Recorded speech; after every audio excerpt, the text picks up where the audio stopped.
call me negative, but I don't think people should go into their life thinking I'm going to build 4 or 5 businesses and have them all work out. Even the most serial entrepreneur gets 5 or 6 at-bats of this. I have learned the hard way that businesses take on the personality of their founder for better and for worse. If you're a founder listening to this podcast and wondering, I wonder if Kevin might buy my business one day, help us figure out a few more of the drivers. We love profitable businesses, which, call me old school. I think businesses were created to make money, and software doesn't need to be an exception. If you are listening right now, you're about to get an episode that I think Matt and I would have loved to have heard several years ago, because we're sitting down with someone who has acquired over 50 SaaS companies in his tenure. He has currently assembled a $100 million fund for a holding company that exclusively buys and runs software companies. And we get the honor of sitting down and extracting what does it look like on the buyer side, get a peek into someone who evaluates thousands of deals. Not only is this person acquiring, but he's a great coach and a mentor in our program to help founders that are preparing for an exit. And then we'll look at the playbook side. If they're going to buy and acquire these companies, they turn them into profit engines and ultimately return the money to their investors. And so we'll get a peek into the playbook there. So please welcome to the podcast, Kevin McArdle of Big Band Software. Thanks very much, Johnny. That was quite the introduction. Let's start off with, where does the name Big Band come from?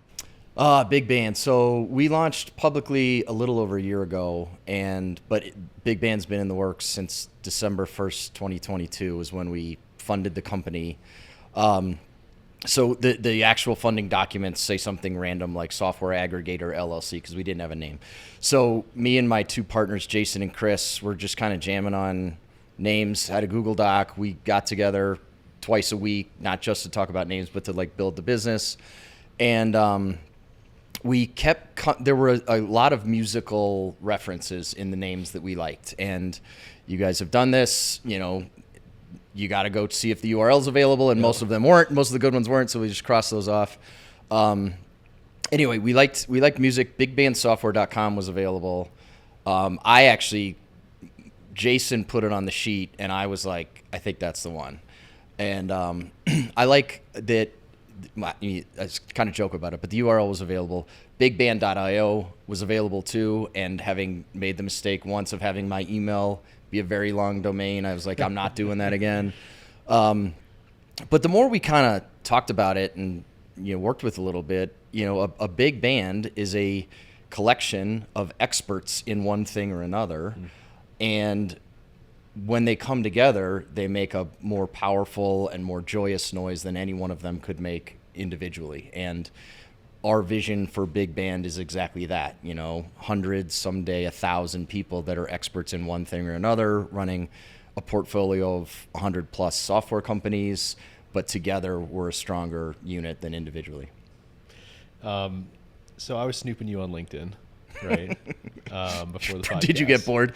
No, I'm not that active. I mean, eventually, but I saw a quote that I thought was really awesome. And you basically said, your favorite thing to tell a founder is, I would absolutely love to buy your business.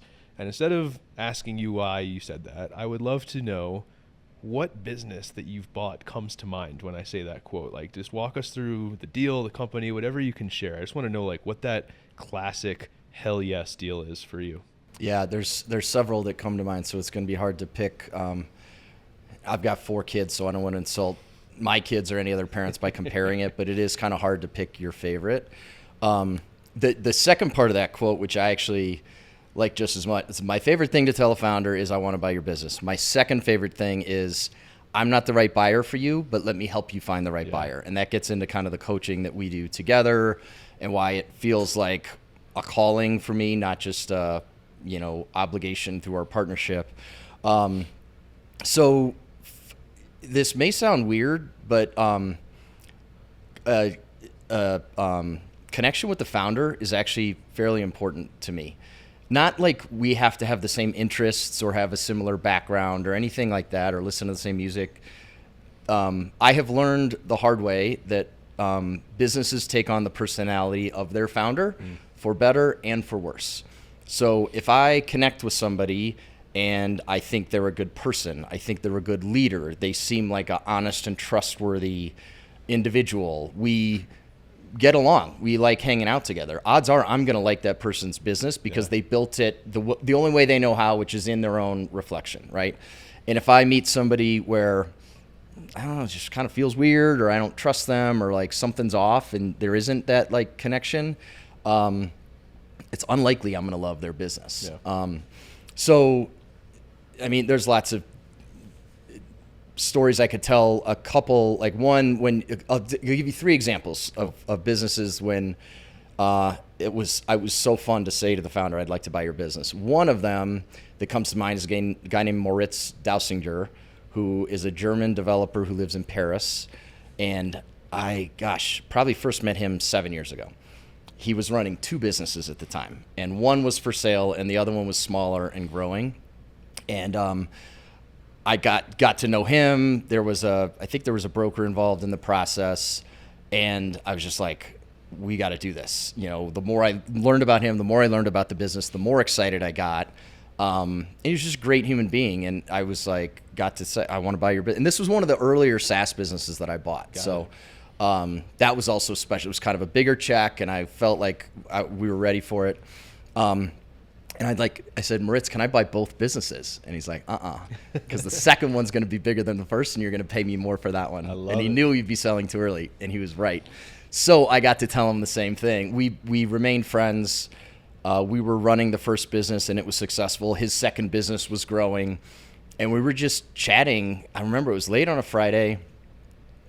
No, it must have been late on a Friday for him because he had a drink in his hand. I don't know what time. He was in Paris. I was in BC at the time, British Columbia. And he said, he's like, Kevin, we kind of both know where this other business is going to end up. Like, I want you to own it. I know that you want to buy it. So like, maybe we should just cut to the chase and figure out a deal. And I was like, yeah, let's do that. So anyway, that was one where it's fun.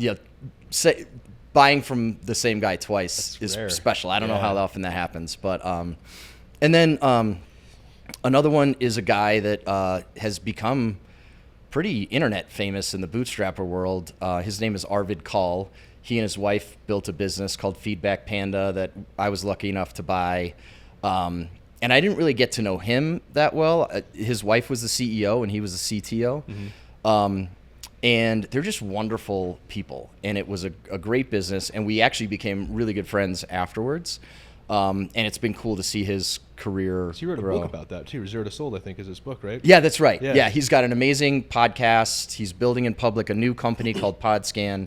Wrote a book that was super successful. And it's sort of, and I'm not saying this to like pump my own tires, but like I was on his podcast and he went, your introduction was lovely and made me feel good. His made me feel embarrassed because he talked for like 5 minutes about how selling his business to me and my company changed his life and put him on this trajectory. So cool. And it's just, it just makes you feel good. Like that's what I, like, we're all in this to make money, but like the relationships formed are, as or more important. And that's when it's really a home run because when there's no obligation for a founder to stay connected to me or the company, but we just stay connected because we hit it off and we're friends. Yeah. It's unique that you bring up how important the founder is when you're purchasing it, because in most scenarios for most buyers, this is when the founder steps out of at least of the role of being the primary pioneer in the business. So for those that aren't aware, let's get into what is a holding company and what is unique about the purchases that you make. Yeah, so what's different about our company, the holding company model, is that we're not obligated to sell businesses ever. So if I were to bucket buyers into 3 or 4 categories, you mentioned strategic. So that's like Adobe buying Figma, right? Like it fills a product gap. They're selling to the same users. Adobe knows they can take Figma and push it through their own distribution channels and sell a bunch of software. And based on the multiple that was reported, they don't really care how much they pay for it. It was like in the billions and like 42 times forward revenue, just bananas. So that's the dream for a founder, right? If you can sell your business to somebody who doesn't care how much it costs because they know they're going to make money, that's great. Realistically, that is a very small percentage of transactions sell to strategics. The bigger part of the bell curve is businesses selling to private equity, just broadly speaking. So these are private companies selling to private ownership is the general category of private equity. And most people don't realize that, like, I think the stat is like 70% of the world's companies are privately held. They're not on the New York Stock Exchange or NASDAQ. They're not owned by Google. They're owned by private equity. And in that case, so strategic, kind of one broad category, financial buyer is that category. So private equity fits into there. Our holding company model fits into there. And there's an emerging class of buyers that I want to talk about because I think it's important for your listeners and viewers, called search funds. Let me come back to that. So private equity, essentially, they're looking for a return on their money. More than likely, they want to buy something, they want to grow it, hold it for 4 or 5 years, and then sell it after it's grown and sell it for more money, hopefully get a higher multiple than what they bought it at. That's the whole game. It's no more complicated than that. And that's fine. A lot of people make shit tons of money doing that model. I don't love that model because having bought businesses and grown them, like, those are good assets. I don't want to, in normal circumstances, you don't sell your best assets. You sell off crappy assets and you hold on to your best assets. But in private equity, they have to sell their best assets because they have to return capital to their investors. The only way that PE funds make money is by, you double the fund, you get 20% of everything over and above with the money you returned, essentially. It's a little bit more complicated than that. But in our model, we are under no obligation to return capital to investors ever. So we have a very small group of very committed investors. Our friend Dan Martell is one. And this group of people just said, we're putting $100 million together and we're going to let it ride as long as humanly possible. And so that means what it means for founders is we buy businesses with the intent of holding them as long as humanly possible. I think a lot of private equity, it's like on 3 and 5 year time horizons. Some even up to 10 years. I'm just trying to figure out what's the motivation for putting together $100 million. How did you raise $100 million? What's the promise? Yeah, so the promise was optionality. What I don't like about private equity is you don't have you buy something and you have to sell it, right? And so think about funds that started in 2013, and usually like 7 to 10 years is actually the term for a private equity fund. And you spend 3 or 4 years just finding the companies you're going to buy, and then you've got not even, so say 2 or 3 years to find companies, then you've got 2 or 3 years to grow them, and then you really you have to start harvesting in that last 2 or 3 years. So it's a very tight window that you have to actually make an impact, and that's when unnatural things start to happen. Private equity firms often will unnaturally strip out expenses and cut deeper than a normal business owner would do. They unnaturally throw a whole bunch of debt onto a company that a normal business owner would be worried about, right? They'd be more conservative. They'll swap out executives at the drop of a hat if somebody's not working because they feel like they have to do something. So there's all these unnatural things that happen from the one requirement that they have to sell all these businesses to return capital. So in our model, we don't have to sell on any specific timeline. So all of those unnatural, I think unhealthy things go out the window. And we get to just sit down with the CEOs of our portfolio companies and our investors and my partners, and we say, what's the right thing for this business right now to make it a good, long-term, healthy company? And so it just changes the thought process by changing the timeline. It's not bound by time. It's bound by when do we create a win-win-win for everyone involved. Could happen 3 years in, could happen 30 years in, but we're looking to be a positive force in the financial ecosystem versus however much we can extract. Yeah, just buy, flip, extract value. So think about a private equity fund that raised money in 2013. Let me go back to that example. They're in a harvest mode. They have to be selling now. You guys know now is not, peak multiples are not now. And there's a lot of reasons why people would still sell a business now. But like all those people wish they would have sold their businesses in 20 and 21 when multiples were bananas, right? Like that Figma time period. So we have the ability, and it's impossible to like time the market.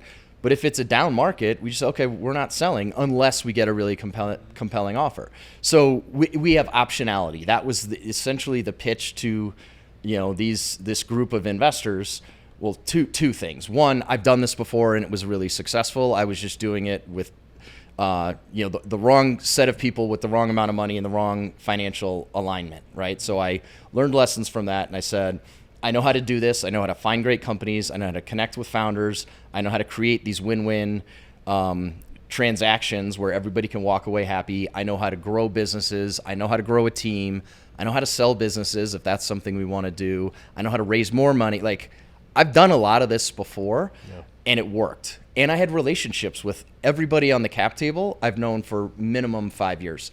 And of the 4 people and entities on the cap table, 3 had invested in a company I ran before. So that I had an unfair advantage there in terms of raising the money. But the model was like, let's just do the right thing for the business at the right time, and we can grow enterprise value. That's the point, not return cash. We can return cash, but usually the better model is use that cash to buy the next business and grow it, and then enterprise value grows. But we have the flexibility and the optionality. We can distribute cash if we want to. We can take cash from a very profitable business and move it into another business that's growing and needs cash, where most private equity funds can't do that. We certainly have the business to sell. We have the ability to sell a business if we get a great offer that we shouldn't refuse, and we can hold them forever and just let them grow. And so that flexibility just means, I feel like it's a better model than just like you got one playbook: buy, grow, flip. If I'm a founder listening to this podcast, great opportunity to peek inside the brain of someone who's evaluating hundreds of deals. We talked about how important the match between the founder and you, the team. I call it like the dog whistle effect. What are we trying to attract? Companies that think and are built in alignment with our values. What else is important? So if you're a founder listening to this podcast and wondering, I wonder if Kevin might buy my business one day, help us figure out a few more of the drivers of enterprise value. So for us, it's business to business, SaaS only. So we don't do consumer apps and things like that. We like businesses that are healthy and sustainable, so that probably means they weren't grown through venture capital money. So we love bootstrappers, or people that maybe raise a little bit of money, but they're growing mainly on the customer revenue, because that's the more sustainable model. We love profitable businesses, which, call me old school. I think businesses were created to make money, and software doesn't need to be an exception. And then beyond that, we're sort of like industry agnostic, and all the things that everybody else looks at, like low churn, happy customers. I'd be wondering, as someone running a SaaS company, am I good or am I not? Like, how good are we? If from a business that would get Kevin giddy and excited to say, hey, I'd love to buy your business, what churn numbers am I throwing out there? What revenue? What profitability? Yeah, so I'm going to describe a dream business that I also love telling founders, like, no business is perfect. So if your business doesn't look like that, doesn't mean you're doing a bad job. It's just the reality. What we do is hard. And so nobody's ever going to have the perfect metrics. But what we like is businesses that are 2 to 10 million in annual revenue. So like, I don't mind buying businesses that are a little smaller but have the opportunity to grow, because we've got the luxury of time. And I want to own a portfolio of hundreds of SaaS businesses. And typically that's below the radar of like bigger private equity firms, where 10 million might be their floor. So that's kind of strategically, and every business that is doing 40 million in revenue at one point was doing 4. So that's why we like focusing on that range. Doesn't mean we couldn't buy a business bigger, but that's sort of our target. Net retention over 100%. So that means, you're going to have some churn, but you're going to have more expansion and addition than contraction. So to break that down, if you just stopped selling anything new today, the business would still grow based on the rate of expansion is greater than the rate of churn. Right. I often describe that as the holy grail of SaaS. Holy grail of, yeah, exactly. So beautiful. Profitable and growing and net negative churn. These are hard to find. Yeah. And when they are out there for sale, super competitive, right? So part of our value is finding things they have a good product, they've got customers that like it, they've got a good team, and we can make them better somehow, right? And then the other thing for founders watching or listening, and I didn't invent this, but rule of 40, if you add your growth rate plus your profitability, if it's north of 40, awesome. And we're actually okay with if it's all profits and you're flat, okay, we can probably deal with that. We got to understand the business, why you're flat, and do we think we can fix that? And growing 40% and, not profitable, honestly, I've got some questions. Like, do you really have to plump every single dollar back into that business if it's growing 40%? Probably not. But people have just been wired that way. Yeah. So that's kind of, I hope that answered your question, Johnny. That's where a lot of the opportunity is for you, though, right? Like, if you see those things, it's like, if I were to read that back, it's almost like good product fundamentals, good bones of the business, but probably some areas where a little bit of consolidation, a little bit of efficiency can like start to carve out some margins that the founder might not be capable of carving out on their own. Yeah. They may not be capable. They may not know what to do. Yeah. We also can take a dispassionate approach to things, right? So like, and between me and my partners, I think it's intentional. Like I specifically invited them to join me in this company because we complement one another. So Jason is our COO, CFO, attention to detail, just a baller on all those things. I am not an attention to detail guy. I'm your typical like visionary. I can tell you what 10 years from now looks like, but I kind of get lost in some of the day-to-day stuff. And Chris is outstanding. He leads our acquisition team, outstanding at like dealing with founders, breaking down deals, figuring out where we spend time, where we're quick pass, things like that. And an example I'll give you kind of to your point, Matt. We were looking at a deal and great business, founder we clicked with, all the metrics looked really cool. But like we're like, okay, what can we do to make this business better? And we started looking at the census of like the team on the field and what everybody's doing. And they had a full-time office manager, but they've been remote since COVID.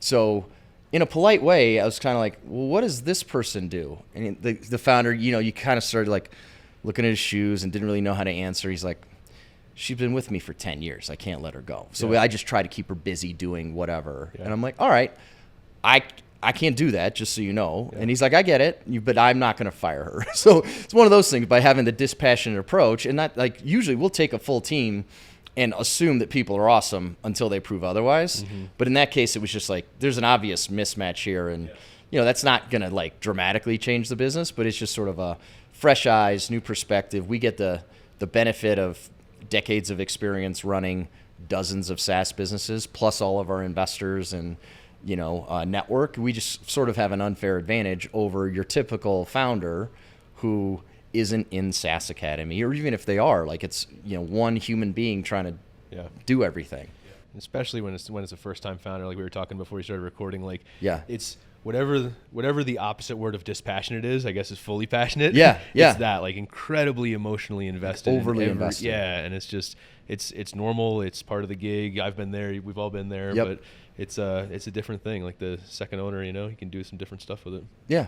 Yeah, totally. And the best kind of I was talking to somebody that we all know, can't say their name, that knew that, like they'd done enough research, they know the game, and they get that, they care about where their business lands, but they're also aware enough to know they got to be ready to really let it go, because the next owner is going to have to make changes and do things that they might not have done or wouldn't know to do, and that sort of thing. And so that's another thing that I love, kind of back to one of your first questions. Like, I love when somebody has done a little bit of homework and understands what they're getting into. It's okay if they don't. Like, I take the approach of like, let me help people along the way. But when they're dialed in, they know exactly what they want. They know what their business is worth. They don't have unrealistic expectations. They kind of know the game that we're getting into, the dance that we're going to do together. It just makes everything more fun. We'll go a lot into like the founder side of it and what makes a sellable business in a sec, but I'd love to fire this question at you. What is a business, not so anonymously, don't name them, but was there a business that you looked at that you loved that you ultimately couldn't buy? And like, what was the deal breaker? Several. So in today's SaaS market, and we talk about this a lot, like kind of what is the market view? Because I get a different lens on this than you guys do. So multiples are down from peak in like 2021. We all know that. There's a ton of capital on the sidelines, like waiting to be deployed.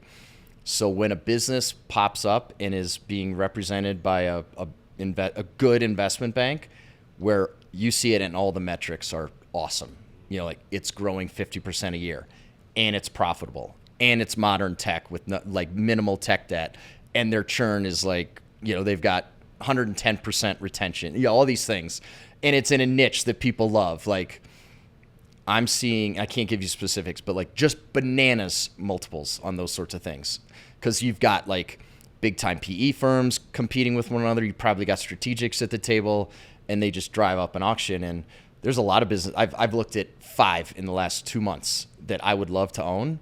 We just don't invest that much time because we're not going to overpay. We don't have to. We can be patient. Help us understand relatively. What were the multiples in 2021? What are you seeing as average now? And then what are these like wild numbers? Yeah. So one of those, somebody paid 16 times revenue. We don't know who bought it. I don't know if it could be a big PE firm doing an add-on. So that kind of feels like a strategic. Mm-hmm. Could have been a strategic in the space, and it's in a space that is just inherently sticky. There's some industries that they just don't switch out software because they move slow, and you guys can use. Well, I won't divulge anything about the company, but I can tell you, like, healthcare is notorious for having very sticky software products because they move slow. Yeah. Tough to sell, hard to rip out. Yeah. Government, same thing. Yeah. Like they move slow. They're not good. They don't buy often. So when they do, they let it sit, and they don't. So, there are a couple other sectors like that. Tech, like that kind of stuff. Yeah.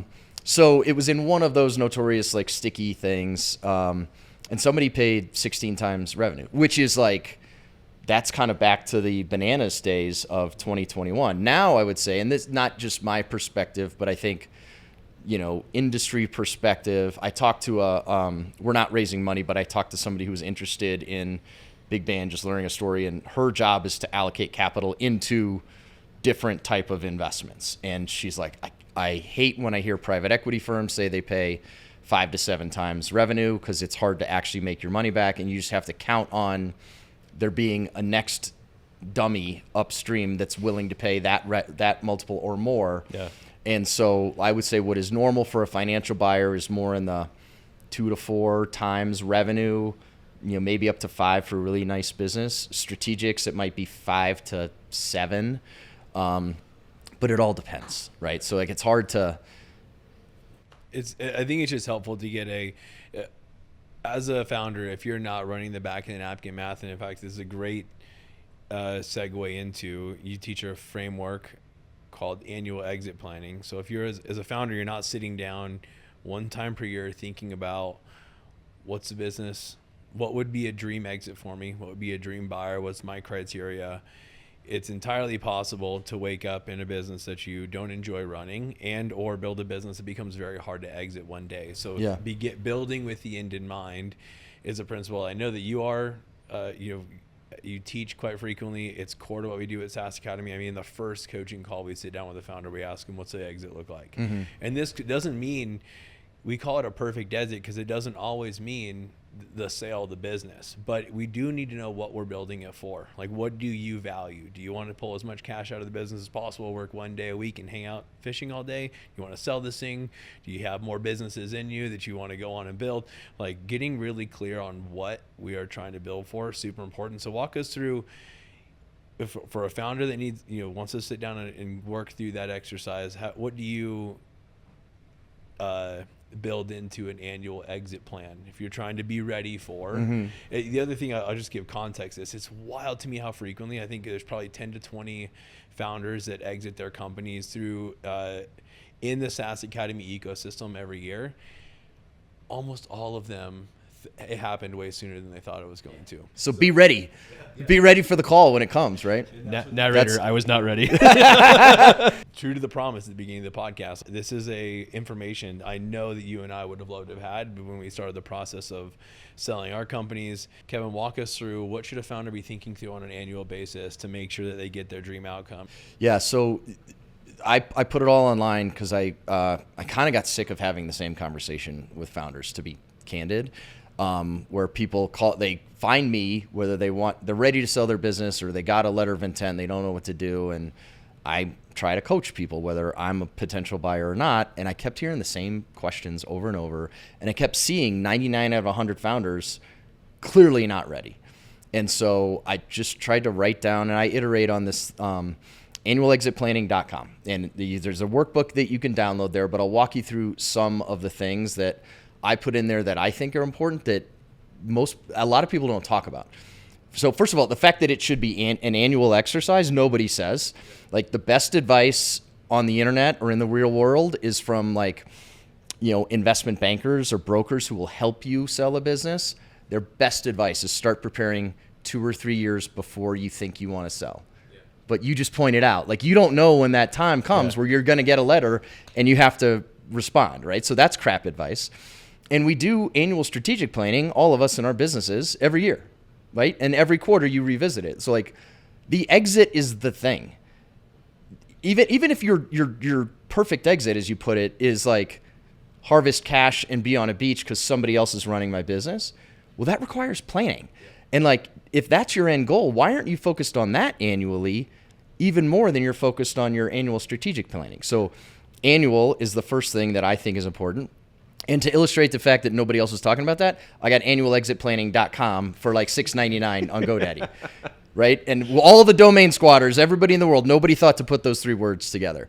So more to the point of, like, what's in it. And this may seem non-consensus, like the fact that I want to like a founder before I buy their business. First question is, are you happy? Scale of 1 to 10. Like, looking back over the last 6 months, are you actually happy running your business? And I think a lot of us don't ask that question.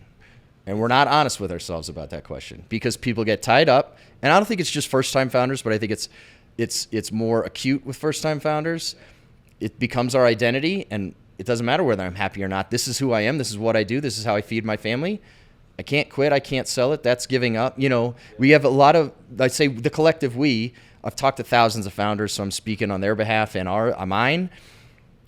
We get way too wrapped up in the emotion of running a business. And I just encourage people to hit pause minimum once a year and just say, is this what I want to keep doing?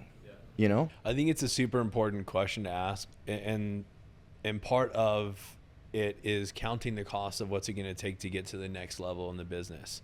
We love that business is such an effective tool for personal development, but it really puts a lot of stress on the founder to go through that personal evolution of every stage of the business. We just had Clayton Mass, the founder of Keep and Infusionsoft at our most recent intensive, and he's a CEO who's lived through the journey from 0 to 100 million, and he talks about the 1s and 3s of building a business. Go to 100K to 300K, 300K to million all the way up. It's very rare for team members to go through 2 of those levels intact. The founder has to be the one to go through all of them. Or they don't have to, right? Another guy, Jason Cohen, was at another one of the SaaS Academies.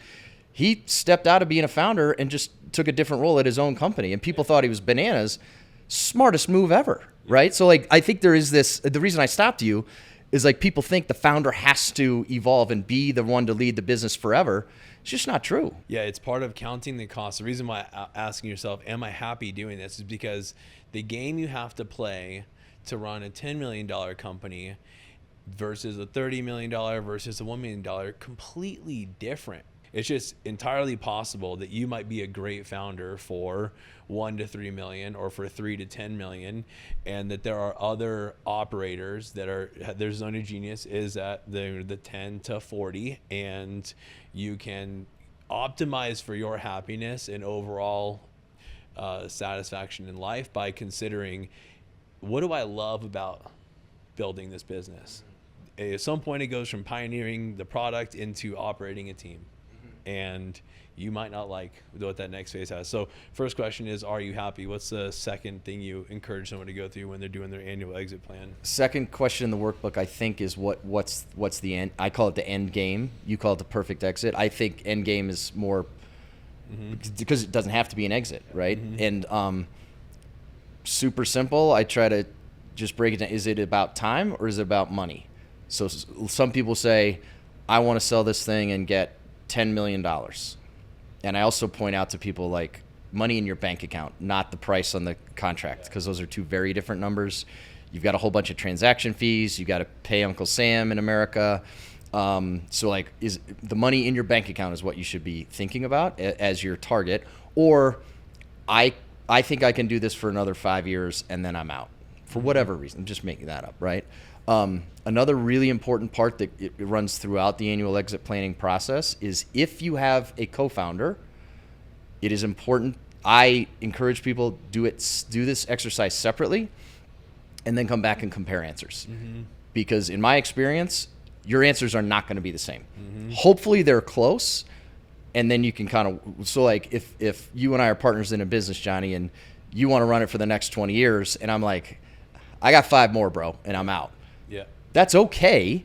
You can solve for that, but you want to plan for that, Yeah. right? And you don't want to find out. Yeah, you don't want to find out 4 years from now that I'm like, all right, Johnny, I want to sell this business next year, and you're like, whoa, right? Yeah. But people don't. I mean, healthy, good founders probably are talking about that, but I think it's good to like sit down, think about it, go through the process once a year, come back together, and if you're not close together, that's your homework. That's something you got to figure out. How are we going to deal with this issue, or who do we have to talk to pull into this circle to help us deal with this issue? So, there's when people download the workbook, there's nothing magic or special. I just tried to take like simple questions to help people think. And there's also stuff about like what are your metrics and who's in your team and do you have the right advisors and this sort of thing. But it's a lot of like just basics that nobody really. I try to just make it simple for founders because, like I said, I talk to so many, and like, it's not that they're doing the wrong things. If you're the founder of a software business or any business, you should be laser focused on the health and growth of that business. And what I do all day, the words software are connected, is a completely different thing than running. I mean, we run software companies, but the buying and selling of businesses is a completely different game. And founders think, well, I'm ready to sell my business, so they don't even know that they're going into a different game. So I'm just trying to give people a little bit of an insight into that to help people think, know what other questions to ask, know what other research to do. Like at the end of the annual exit planning workbook is, okay, now we go back through all the sections, and now you got homework, because each one will probably expose gaps. If you've got a co-founder and you're not on the same page, sort that out. If we've got a list of here's all the advisors you're going to need or service providers you're going to need to help sell a business. Write down not I think I know a lawyer. Write down the name. And if you don't know a name and an email, that's a gap. So go fill that gap. That doesn't mean you have to go put somebody on retainer. Go talk to a couple of attorneys and figure out who you like and are they the right attorney for this particular thing, so that when you do get that call unexpectedly, Matt, you've got your speed dial all set up and you know who to call instead of scrambling and asking your friends, who should I call for a lawyer? Hopefully you've built up a relationship with these people. So important. If you're a founder, don't kick that can down the road. Go write down those names. You do not want to be looking for a lawyer when you need one. You lower the bar on quality and you just are searching for availability at that point, and it's way too important. Your life's work is wrapped up into this thing. Don't leave it up to chance. One of my favorite questions that you ask in there is you unpack, what would the dream buyer look like? And I think that that's really effective, and I'd love for you to unpack more about it. Can you unpack, like, walking through the exercise of the dream buyer? What should a founder be thinking about so they can have that filter and only entertain the conversations that fit that? Yeah, so kind of going back to like just in the simplest term, strategic and financial buyers, right? So strategic, it's a bigger company than mine that does something like me that I don't hate, right? If it's a competitor that you just despise, it's not going to feel good to sell to that company, even if they give you a big number. And so I help people unpack that. Like, it's not just about the number. It's about like what happens to your business. What is your role, if any, in the next ownership? What happens to your team? And I'm not judgmental about it. If you don't care what happens to your team, that's fine. But like, know that, because that's part of the filtering criteria. So if there are strategic buyers that you know would be a good fit and you know you want to sell to, let's make sure we write those down. So if they email you inbound, you jump on that, you respond. And if they're not emailing you, you email them. You find somebody in that building that has some sort of juice that you can build a relationship with and convince them that it's a good thing to buy your company. And this is a long game play here, right? You're not going to have one meeting and they say, hey, good idea, we should buy your company, right? Timing is so important in this thing. Timing is important, having relationships is important, and just knowing the players and who the decision makers are at a larger company is important to do. And so if you don't have that relationship, you don't know the people, like, get to work. Like that, an exit's important to you. Well, like that's your job as the founder and CEO to like engineer your perfect exit, right? And then on the financial buyer side, I try to just help people understand the differences between private equity and a holding company and search funds, which I talked about, but we didn't come back to briefly. That's somebody that doesn't have money, but people have told them, we'll maybe give you money if you come to us with a deal that everybody likes. And so they pop up a website that makes them look like a private equity firm, and they just start like basically cold emailing founders and say, I'd love to buy your business. And it's fine to sell to those people, but you just got to know what you're getting into, right? Like they might write you an offer and they don't have the cash in the bank, right? So that's something to be aware of. And it, just like there's different questions to ask these different groups, right? If you're approached by Vista Equity Partners, one of the biggest and best software private equity firms in the world, you don't ask them if they have money, as a silly example. They've got piles of money. But if it's some other group that you've never heard of that doesn't have Vista's expectation, it is perfectly okay to say, how much money do you have? Is it committed? Do you have it in the bank? Or are you raising from investors? And who are these investors? I want to know who they are. Where's the experience on this team? And so, back to the dream buyer formula, I try to just kind of lay out these different things that most founders don't think about, or if they think about it, they don't know what I know of the world, and give people some kind of guidance on finding that win-win situation. I also coach people to put themselves in the buyer's shoes, because, win-win means both parties got to win. And if you're just there to extract as much money as possible from the buyer with, every term benefits you and not them, and, you're winning, so I lose, you're probably not going to get a deal done, because a good experienced buyer is going to walk away from that. And you're probably going to damage something in the process, even if you get a deal. Yeah, I think that's really important. Like, one of the things that I've coached founders on when they've been approaching this point in their career, especially after it's like two things: when they get the key terms in the letter of intent, and then when they get the first version of the purchase agreement, and like they end up with this big laundry list egged on by their lawyers about all the different things that they don't like, which is fine and good and part of the process.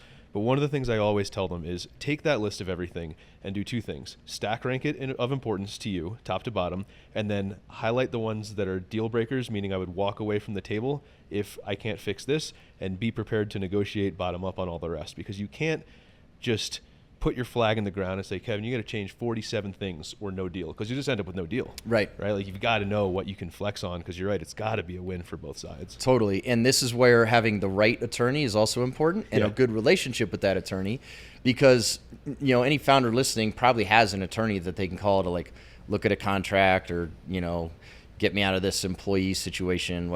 That's not who you call in this situation. Most times. You want somebody whose job it is all day, every day to get deals done. They look at these contracts, they know all the ins and outs, they know they would say like what's market, like what's normal to be asked for on both sides. And if you've got two attorneys that both do that for a living, you could probably get to a good answer quickly. And the other thing that's important about having the right relationship with that attorney is knowing when to tell the attorney, sit down. I got this. And you need them for all the legal advice and explain to you the ins and outs and where the risk is. But at the end of the day, the business people have to say, we've agreed on the important stuff, and you need to stop arguing about stuff that's not important, because lawyers will argue all day, every day if you let them. And eventually you got to say like, look, and I love your model. Like, this is number 37 on the list. Why are we arguing about this? Like, just give them that. Have it, right? And give them that so we can get these three things. And that's sort of the part of that, the art of doing deals is knowing when to push, knowing when to back off, and what's important to all parties, and understanding the other side isn't going to show you their list, but they have it, right? If you're a seller, if you're a founder, the buyer's got their stack rank list of like deal breakers, and I love the bottom up. I love the way you frame that, Matt. So the more you can understand about their list and sort of match it with your, even if you're not actually being transparent about it. I love to ask founders, like, what's important to you? Yeah. Not at the deal, not that the, like, first conversation, there's a half a chance that we might buy your business. Like, what's important to you in this transaction? And it could be, keep the team. Could be take care of my customers. Could be don't F with my brand because I love it. It could be I don't care about any of those things. I want max dollars. And like, there's no wrong answer, but just understanding what they care about, then we know to kind of match up. What do we care about? And find that alignment. Yeah. I'll tell you just real quick on the lawyer thing. Because to your guys' point, I wish I had that advice and figure out who your lawyer was. I was lucky. Like, Dan was able to introduce me to someone who had a partner who had done a bunch of transactions. So Yep. I lucked out. But she was incredible. And she told me a couple of things. So it was an interesting experience because she usually did buy-side representation. So she was able to tell me everything they were going to say before they said it. She was uncanny in how accurate she was, which was cool. But to your point on what you said, she told me up front, she said, look, if you left this up to the lawyers, the deals would never get done. Yeah. My job is to make you understand the worst possible outcome and risk of every single point in this, and then your job is to tell me which one of those things you care about. That's how this relationship should work. And She sounds awesome. Yeah, she was great. So like, if you're listening to this and you're like, how do I work with a lawyer? That is how you work with a lawyer, and it was great. And she took me right up until my level of tolerance on how much I could look at all these little bullet point stuff, and I was like, I have what I need here. Like, let's just get this done. Yeah. Well, and then you get into she sounds amazing. Our guy is Joe, and there will be times where we're negotiating finer points, and I'm like, Joe, we're trying to get a deal done, and we're trying to get it done next Friday. Yeah. Okay. Those are your instructions. We've handled the big stuff. There's a small stuff that is not important, and he knows that conversation. It's like, got it. Yeah. I will solve this problem, and then he can work with the other lawyer to get it handled. Another point in annual exit planning is everybody knows you need a lawyer because you're going to have to read a contract. You're probably going to want your accountant on board or your financial planner on board to understand what ends up in your checking account based on the big number. Having somebody, an advisor or a peer mentor, that's where the SaaS Academy community is amazing, because you have other people who've maybe gone through this before. Because a lawyer's job, good ones will step in and be the psychologist when you're pushed to the edge of your ability to Deal tolerate fatigue something. is crushing you, right? And that's not really their job, and that may not be what they're good at. So having somebody that is out of the process, not getting paid, or maybe you do pay them, right? But they have a different role, right? So I also encourage people get a peer mentor group if you're not already in a SaaS Academy or whatever. Have other people build a relationship with somebody who sold a business before you need that relationship, because you can learn from them and what worked and what didn't. And so it's actually it's one of those, it takes a village to raise a child. People don't think about those things until the last minute, and then you're panic calling whoever to try to get the right relationships. I gotta give you some kudos, man. We recently did a perfect exit interview for a client of ours that went on to exit to a strategic, and they said, hey, if I hadn't been in SaaS Academy and gone through the annual exit planning, we wouldn't have been ready, because they had a competitor in the space that was at a crossroads. They said, hey, we're either gonna build this feature or we're gonna buy it. And they had a 3 to 6 week window where they were evaluating which way is faster. These guys got the phone call. They knew they wanted to answer it because it was in their dream buyer list, and they go on to exit for a multiple. They thought, they took account of what's it going to look like for us to keep on pushing the business forward. They're both full-time doctors and built this great product on the side, and they were like, look, we're not the guys that take it to that next level. And so it pays off tremendously to sit down and think about, what are we building the business for? What parts of this do we like? What do we not like? What would a dream buyer look like? But it's very hard to anticipate what it's going to feel like, especially if it's your first exit. When this starts to happen, when it snowballs, you get that letter of intent, you go into due diligence, and the end of the tunnel is getting closer and closer. The emotions around this massive change in your life really can sometimes derail it. So this in many ways for you is a sale. You are closing.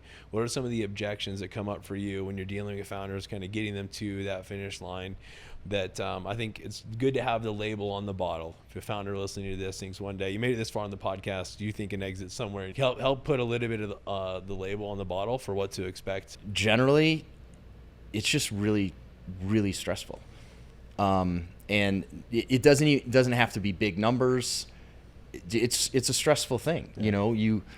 And we've already hit on founder psychology of being overly emotionally invested in your business, right? And so, to use the kid analogy, you know, it's like sending a kid off to college, or like, I don't know, if they're little, sending them to overnight camp for the first time or whatever. And actually, there was a study, a woman named Dr. Sherry Walling told me about this study, and I'm going to butcher it, so sorry, Sherry, if you ever see this. But she didn't do it, but she told me about where, and I'll come back to your question, but psychologists were showing business owners pictures of their kids, and then they'd sprinkle in random images that had nothing to do with their family, kids, and then random, and just, you know, measuring their brain in real time of like how the brain was responding.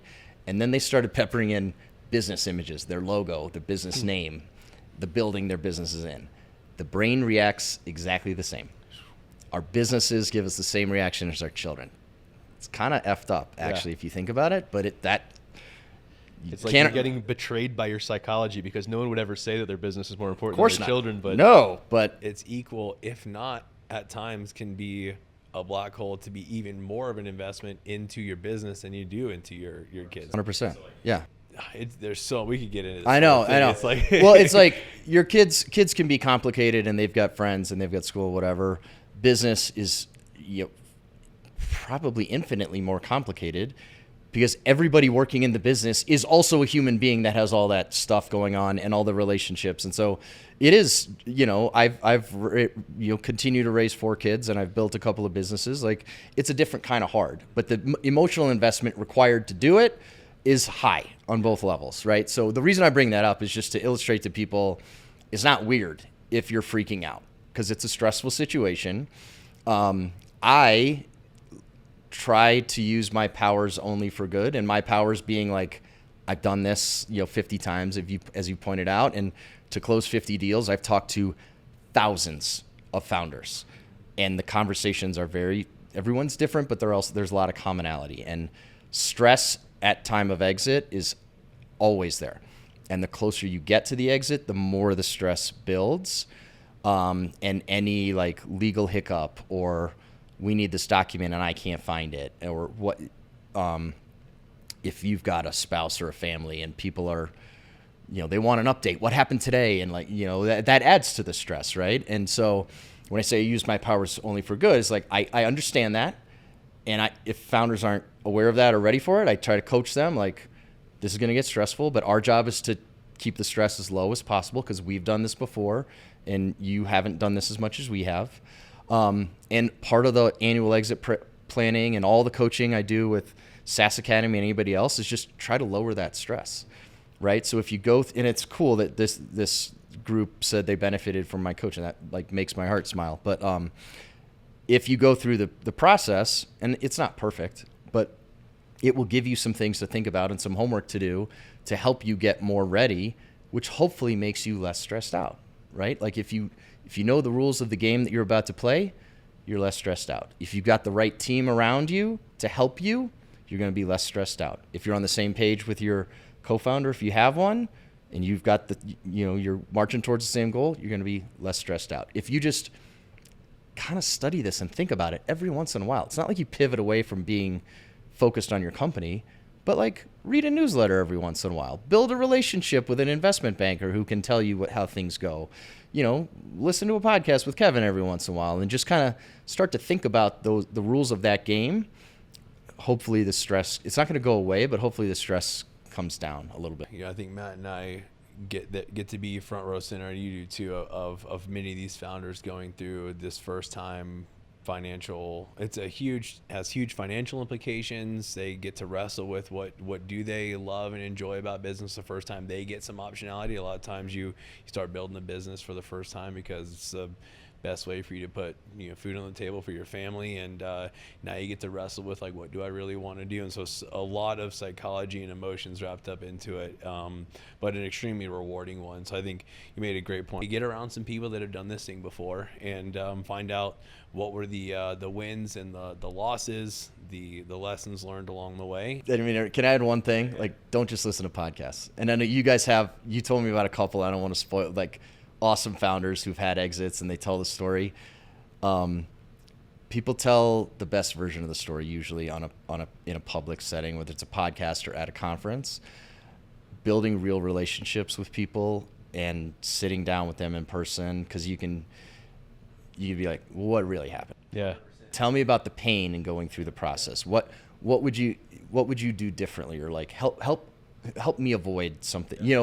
Those conversations are way more valuable than just listening to, the Built to Sell podcasts or how I built this. You just can't say in a public forum, of course. Or you don't want to, right? Yeah, right? You sold your business and you've got this like hero complex for a little while, and even the most honest people on podcasts aren't really giving you the full story because they can't, or they don't want to, or there's something that is uncomfortable. So to give context, we are on the 8th floor in downtown Denver, overlooking Coors Field, for a mastermind event. And one of our speakers at this event is a SaaS Academy alumni who has got several very exciting exits on his belt. And then he's also got some where there's some scar tissue on decisions he wish he would have done differently. And cool thing is he shares very openly about it. But we asked him to come because it's very easy to get the highlight reel of the exits. But it's super important for the people still building today to hear about how can a deal go south. At best, you get, even the most serial entrepreneur gets 5 or 6 at-bats of this in a year, unless you're doing what you're doing, where this is your entire world. But if your core competency is building SaaS companies, you might be at this intersection once or twice in your life. One puts you in the top 1%, and if you've built 2 businesses, you're in the top 1%.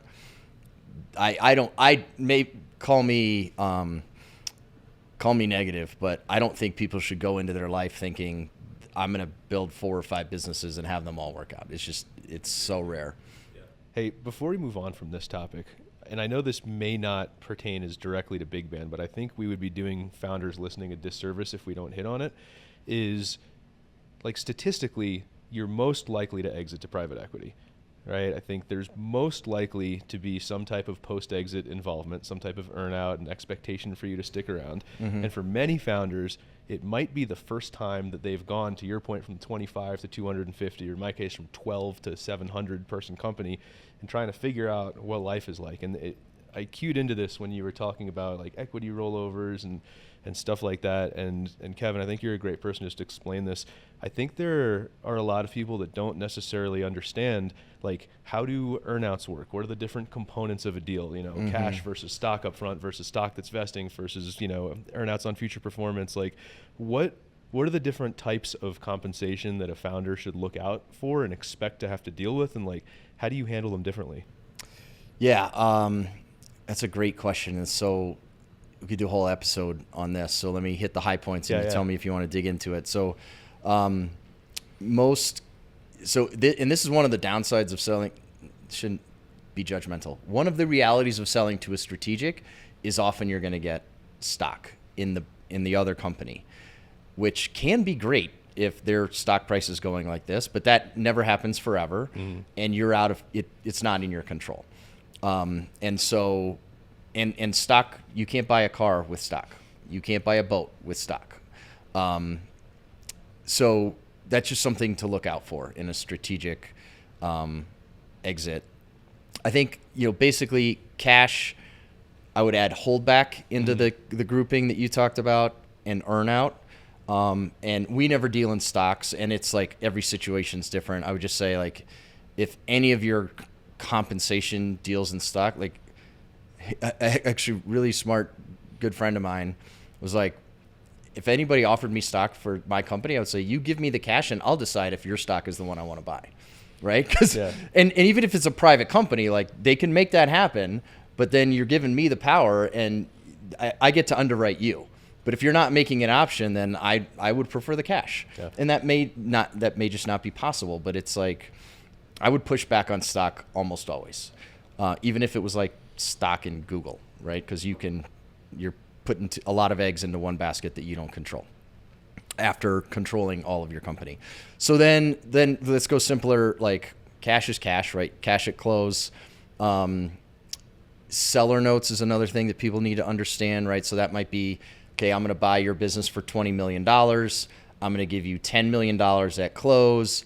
And I'm going to give you the other $10 million spread over whatever 4-year period. And that may or may not have interest tied to it, but basically as the seller, you're saying I'm going to take half the cash or whatever percentage, and basically I'm giving a loan to the company that the company's going to pay out over time. That adds complexity. You might end up getting a little bit more if there's interest tied to that seller note, but it's just delayed gratification, and seller's got to decide: do you want all the cash up front, or do you want that? Because there is some risk inherent in that. A holdback would be, I'm going to give, so the same $20 million deal, I'm going to give you $15 million now, and the other 5 is just based on a period of time and you living up to some obligation usually. So let's say we're going to transition the business to a new CEO that we're putting in place, which we will often do, but we need the founder to help for 6 months. Like, we don't ask people to stick around for 2 years, because I think that is not necessary, because we can hire operators, and often it actually isn't good for the business. Because the founder, you just gave me a pile of money, I'm checked out, I'm going to question all the decisions you're making. The CEO might, like your team might be trying to go around the CEO to you if they don't agree with it. So it just can create some messiness. And I have found, if you can't get your arms around a business in 6 months, you're doing something wrong. You bought the wrong business, or you're the wrong guy. Right. Yeah. But like, okay, founder, just to make sure you don't just buy a boat and check out, we're going to hold back some of the money and just give you the last bit of money after 6 months is our kind of standard. But it's not tied to business performance. So that's the difference between a holdback and an earnout.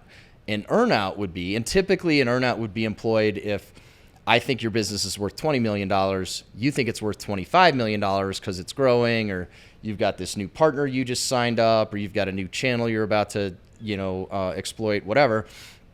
And this isn't just our approach, is like general approach. It's like, oh, all right, well, prove it. Yeah. You're trying to sell me on a future that's going to happen. Typically, a buyer would want the founder to help make that future a reality and say, okay, well, if the business grows by X, X revenue or Y profit, then you get that extra $5 million, but you got to earn it. Now, some tricky things to think about there, and this is where you need a good deal attorney to help you navigate all this stuff. But actually, that same guy Moritz that I talked about from the earlier story, I was like, I want to buy your second business. You want to sell it to me. But he knew it was like, he's like, I could just wait a year and you're still going to want to buy it. And I'm still, so like, what is it going to take for the deal to happen now instead of in a year or 2 years or whatever? And we just structured a deal to where, as long as it kept growing and hitting milestones, he just got a couple extra checks. But he was smart, and he's like, he knew we were focused on profitable growth, and we figured out, I think it was just based on revenue, right? Mm-hmm. So even if we overspent on the business, as long as the revenue hit, because that's very easy to count, and it's in everybody's control. Like, he was helping, he could help grow the business. Why wouldn't we help grow the business? But if it's on like profitability, that's a red flag, because now you're the founder, you no longer have control. Yeah. If somebody is, squeezing margins or whatever, then you're going to have trouble hitting your earnout. And it's still possible, but you got to put a whole lot of rules around, like, how are we counting the money? What are you obligated to do? And Moritz, again, he was smart. He's like, what if you don't invest to help me grow? So we created some simple structure of like, at this point we'll add a team member, or we'll always invest X on like paid ads or whatever. Mm-hmm. So we got to the right place, and we got to that place because we had built trust. We knew each other, and he just wanted some guardrails that probably his attorney coached him on. But that's sort of like, and there's, again, infinite complexity. But does that answer your question, Matt? Yeah, for sure. Because it's like, I think that what my experience, at least in walking founders through this who've done it for the first time, is many of them will learn about an earnout when they receive a letter of intent. And they'll say, I have a $30 million deal value, but $15 million of it is on this earnout, but like, looks good. That'll probably happen. Like, I feel pretty good about it. I'm like, okay, let's just talk about the 17 different questions that I think you need to ask this acquirer to figure it out, right? Like you hit on many of them. I think there's one that always comes up for me is the earnout contingent on your participation or just on the results of the business unit that they're buying, you know, because that's like a huge life direction, you know, Totally. changer for the founder. So yeah, I think it answers the question. I would love for this dialogue to build awareness with founders of saying, when I receive a deal, there's likely going to be some money up front, some of it might be stock, they might keep some of it back, and then to bridge a gap in what they think it's worth and what I think it's worth, there's probably going to pitch me on this earnout, and statistically there's a very good chance that I might not see that earnout money, so I need to negotiate accordingly. So that's what the awareness I'm trying to build here. Yeah, like the conventional wisdom is like earnouts never pay out. I've always, anytime we structured one, we usually structured so that it's achievable. And I love writing that second check because that means we did together what we wanted to do. So that's not my experience, but apparently it's true. Like people just try to screw owners on or sellers on earnouts. So yeah, I get people like when we are trying to close a valuation gap and we put an earnout in, founders immediately nobody ever pays earnouts. I'm like, well, we do, like that's the plan. Yeah, but you've got a good track record to prove you've done though, yeah, also, which is cool. Yeah. I mean, I think the biggest red flag is on the stock. Like the earnout, if it was to rank order them, really double click on the rollover. Like, double click on both and all of it. If you take one thing out of this, like these are very high potential, super exciting times, but also not ones you want to mess up. So surround yourself with great, mentorship and resources to help navigate this, which I think is a great place to land the plane here, Kevin. One of the things I love about working with you is for the 50 or so that you've bought and the thousands that you've evaluated, there's thousands more that you've coached and mentored through the process, and you do it willingly. It's just what you put out into the world. So if someone's looking to get that support, we'll make sure we drop the links in the show notes of how to get a hold of you. You come to all of our events. So if you're in SaaS Academy, it's included as a resource to just sit down with Kevin and jam through it. But for outside the SaaS Academy world, assuming the invite's extended, you'd love to talk through whether it ends up turning into a deal or not. Yeah. The mentorship and guidance is there. Yeah, just bigbandsoftware.com. We got to contact us for whether you're a business owner looking to sell or just looking for advice. We love helping people. If you're somebody who wants to operate a SaaS company, there's a spot for you in our company probably. We love talking to those folks. Or Twitter is still my platform of choice, and I will never stop calling it Twitter. And I love engaging with entrepreneurs and founders on there to just answer questions or, kind of give whatever advice I can. Awesome. Well, this was a good 10,000-foot overview. We'll for sure have you back on as a guest to dive down these rabbit holes that exist in buying and selling SaaS companies. But good to have you here. Yeah, this was fun. Thanks guys. Man.